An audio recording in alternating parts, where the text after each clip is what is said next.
All right. We'll have Paul's top 5 coming up. So today at SEC Media Days, Craig and Paul, and I don't know if I'll ever forget Media Days 2016, the Big 12, because of what was going on post-Pepper Hamilton and that press conference that Jim Grobe did in which he was treated as if he was, basically the devil. It was 2 days of hell, and everybody was asking questions, and Baylor stood there no matter what, even though you almost wish they would have fought back a lot earlier. But Jim Grobe, Dr. Garland, Mack Rhodes, among others, the players stood there and took a beating for 2 days over the scandal, the football scandal, the sexual assault scandal. Today at SEC Media Days, question to Ed Orgeron. In the past few months, LSU as a school athletic department, you personally have been linked to serious sexual misconduct allegations. I know obviously there's some active lawsuits. I'm not so much asking you to comment on that specifically, as curious if the past few months you've had any takeaways in terms of changed behaviors and how you're going to maybe act differently as a coach in handling such situations in the future. Ed Orgeron, that's something I'm not going to comment on. It's an ongoing investigation. I'm not going to comment on any of that. Thanks for asking, though. End of story. Yep. That was that. I wonder if some random Kentucky writer went on a crusade on Twitter these last few weeks talking about LSU and, basically running down every person there, and then talked a big game about how the next time they see that head coach or they see Ed Orgeron, they're going to not be afraid to ask the big questions. And I wonder if a rival team site reporter then threatened to show up at media days and confront Ed Orgeron, kind of like a dude who covers the University of Texas did with Art Briles, even though I've never seen the guy in public, so I don't know how he was planning on being at media days that year. And something tells me he wouldn't have showed up at media days that year if Art Briles hadn't been fired. I doubt a lot of that's going on. I'm sure the LSU is getting a little kick in the pants from rival fan bases and whatnot, but the media coverage of this story compared to Baylor has been night and day, and the only difference is that Ed Orgeron is well-liked and Art Briles was not, and that is the only difference here. There is far more information about LSU and specific players and specific incidents and specific individuals than there was with anything Baylor. Baylor was a ton of hearsay. The Darius Geis case alone is more than pretty much anybody but Oakman had thrown against them. And Oakman went to trial and was found not guilty. So, I don't know that I don't believe any part of the fact that LSU has been covered to an extent, but certainly not front page news, a segment on every sports center for months and months at a time, outside the lines, every single people day. Living in Baton Rouge. Bob Lee, complaining. I haven't seen any of that. I've seen talk about it. I haven't seen full-blown special episodes dedicated to it. I haven't seen every national writer writing articles about it. And then I see a lot of these national writers who don't write articles about it, even though they had a whole hell of a lot to say about Art Briles. And I mentioned it on my podcast. Well, that's not the same. That's not the same as you going on the platform which most people know you for and why you have that platform you're writing, and you're not saying a whole lot of anything. You're saying a blurb here or there. You spent entire articles on just hearsay regarding Art Briles. And it's like nothing with Ed Orgeron. It's a mention, and then it's, all right, let's move on to something else. There's been a little bit of talk. There has not been nearly as much, and the only difference is that Ed Orgeron, like I said, is more likable, I guess, than Art Briles, has more buddies in the industry. That much is very, very clear. And the other major difference is it's LSU, SEC, blah, blah, blah, and it's a small Christian school in Texas, and that's what pissed people off more than anything, in my opinion. Yeah, and LSU has the benefit of their biggest chief rivals, like in the good schools.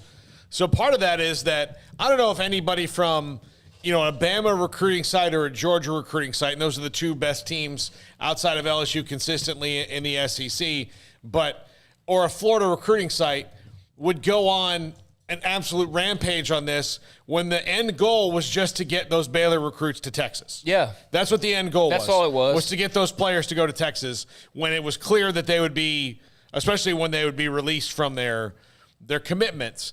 And so the thing is that would never happen in the SEC because they don't need it.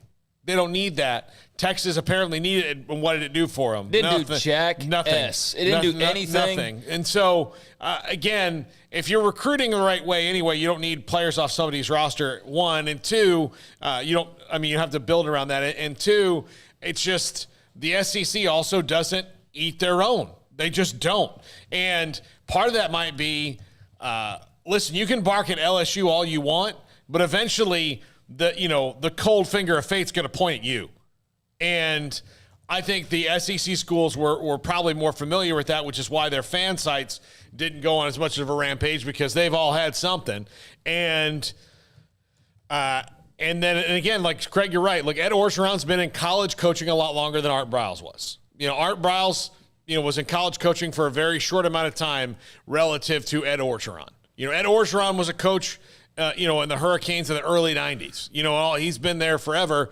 When he was doing that, Art Briles was I think, a coach at Georgetown. He hadn't even got to Stephenville yet. So, there's so much more history in college football. And so he has people that, big time, big famous college football people and celebrities that will stick up for Ed Orgeron. The other thing that Ed Orgeron has that Art Briles doesn't have is he has the luxury of being able to blame the lion's share of it on the guy who came before him. Yeah. Even though he does have that. And so to that point, I would say Les Miles hasn't been treated nearly the way that Art Briles was treated. Les frickin' Miles. That dude's scum. Scum. He's now dirtied LSU. 2 programs. Who knows what maybe he actually did at Oklahoma State, and then, of course, what he did with what was going on at Kansas and as well. You know what? I don't think he's getting a head coaching job anytime soon, and he was still get a job before Art Briles would. And Les Miles, Art Briles was – on the fringe of this, not doing enough as a head coach. Right. And we all acknowledge that. Yeah. He was not doing enough. But not only was Les Miles not doing enough, he was sexually harassing students. Yes. I mean, that's what he was doing. But Kendall Briles one time asked a recruit, what type of girls he likes. You know? So, and that got more play. Yeah. And even though I guarantee you, every single recruiter out there talks to kids about, what kind of girls do you like? Oh, we got plenty of them here. And that was cherry-picked and then made to sound like it was some big racial thing. And, and it was one line out of whatever conversation. Or no, it was one line out of a conversation a recruit apparently had with Kendall. And that was taken as fact and, ran with. Every single thing in the Baylor story was taken as automatically fact, even though it was cherry-picked text messages that aren't revealing the whole conversation that was actually being, what was actually being said.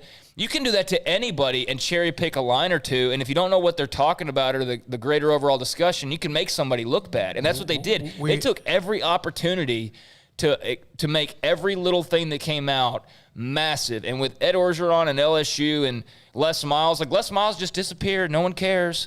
Ed Orgeron, you don't want to answer that? Okay, sorry. Yeah. This was the whole Big 12 media days.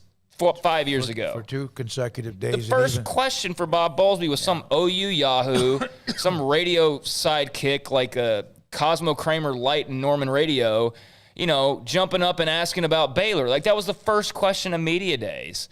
LSU media days, whatever, who cares? It's just, I know 5 years ago things were different than they are now. Yep. But the double standard is BS, man. Oh, no, the double standard in the media profession in general, if you're on the wrong side of whatever side that can be, you are in for a long haul. John Pierce of Baylor, real quick, go ahead. The only side you're supposed to be on is the side of the truth. The truth. There you go. Thank you. That's the side. What's John true? Pierce, former Baylor tennis player, made the Australian Olympic team, I think in doubles, thanks to Scotty B for that note, sent us to that as well. Mark 5 Emmert, Olympians. That's 5, that's right. Mark Emmert, we all know he made a lot of money. How about this note? Mark Emmert made $2.9 million. His associate chief operation officer made $1.7 million. The executive vice president, Wilcox, made $1.3 million. But here's the one. The association paid more than $68 million in legal counsel and $500,000 to lobbyists during a year when they lost basically everything. They did all that to just sit on their hands and not even do anything. So what were they paying these people for? They basically sat back and said, well, we'll just let others make the decision for us. So were you lobbying? What money were you paying? Because you never even made a decision on anything. $68 million in lawsuits that you lost. Yeah. Oh, How my about that? gosh. And with all due respect, the attorneys probably only could do so much. They got $68 million in attorney's fees, and they lost. They're naked. They are completely buck naked, the NCAA. And yet they continue to pay 3 other executives. It's about $6 or $7 million. $68 million to attorneys to lose. Oh, my gosh. Look, No. To attorneys to try to kick the can down the road, and they eventually thought people would just get tired of it, or they would just whatever, and that didn't happen. They eventually lost their shorts. The problem is that they know you have that money. Yeah. I mean, they know it. It's not a secret. It's not like, they're not Wakanda, where at the end of the movie they had to say, like, oh, look, we've been pretending this whole time that we're not a third world country. Everyone knows. Everyone knows that the NCAA has money. Every time Nick Saban gets a raise, people go, oh, okay, that's great. And the other thing is that nobody's saying Nick Saban doesn't deserve that money. They're just saying we know you have it. And then when you say, well, we don't have this money, and then you spend $68 million, I don't know. I think honestly, you could get the 6 of us in this room together, and we could make the same amount of decisions for that money. If you want, if status quo is what you want, the 6 of us have no experience and can keep it status quo. Oh, for $1 million a year? Yeah, Yeah, absolutely. for $1 million a year. Like, what you do? I don't like that rule. What are you going to do about it? I'm not going to do anything. By the way, I'll talk about it. One of the podcast guys and columnists, and we saw him at Big 12 Media Days. He's been a guest on this show, and maybe he will be again, but it just wasn't of interest to me. The pinned tweet still on Bruce Feldman's feed is the book he wrote, Flip the Script, about Ed Orgeron and LSU. Well, and so there's the other thing it should be bigger is that, while Baylor was really good, they weren't the national champions 2 years ago, and their teams are not in the discussion of maybe this is one of the greatest. This is 01 Miami and 95 Nebraska and 05 Texas good. Yeah. Like that's... You can't cover this story because then we can't talk about the greatest team of all time 2 years ago. We can't have that wart on that pretty little thing that we covered the mess out of day in and day out. But yeah, Feldman's one of those I was talking about, and where I saw somebody eventually said like, hey, are you ever going to actually talk about Ed Orgeron? He's like, oh, well, it's in my podcast. So I actually went and listened to one of the podcasts. They spent 5 minutes on it maybe. Nothing was like real... there was none of this fire and brimstone like when people were talking about Art Briles. There wasn't any demand for his job. There wasn't, and some of these reporters were doing that. They were doing that because Baylor was completely exposed, and you could shoot as many arrows as you wanted to at him, and there was no stopping it whatsoever on their part. So people just went free reign on their shots. And why they're not feeling the same way about doing it to LSU, well, one of them wrote a book about the head coach. That answers one guy's question. And I think a lot of them have vested interest and buddies and, agendas are showing with this. Yeah, you've covered it.